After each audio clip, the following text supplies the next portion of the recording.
We're talking about these two polar dynamics. We're talking about a guy who is just disconnected and unaware and trying to get what he wants without any regard for what somebody else wants. And then we're talking about guys who have learned to hide it all. They've swung to the other side of the pendulum.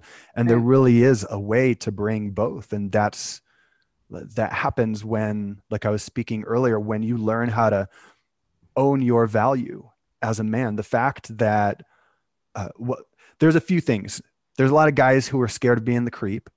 There's also a ton of guys who are just scared of rejection. Pretty natural thing, right?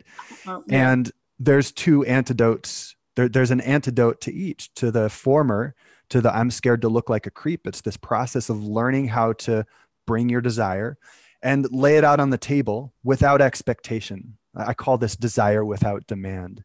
It's learning how to say, I find you really attractive, or hey, I'd really love to kiss you right now, or whatever the desire is that it happens to be in the moment, appropriate to the level of rapport that you have built with the woman.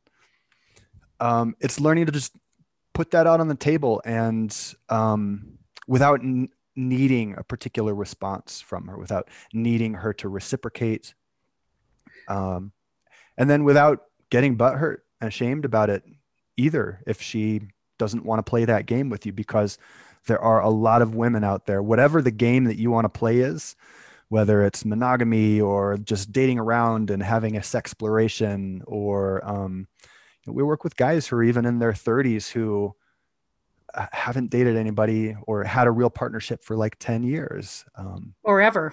or ever. Yeah. I've certainly seen more and more of those men showing up, like Yeah. just failure to thrive in romance and sex lives. Yeah.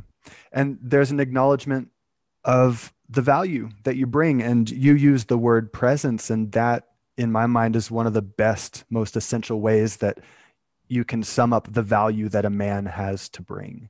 I talk to so many women who are like, where are the men showing up and, Yeah, showing up how I want them to? Presence is one of the keystone elements that, in my experience, every woman that I've ever talked to is craving from absolutely. men.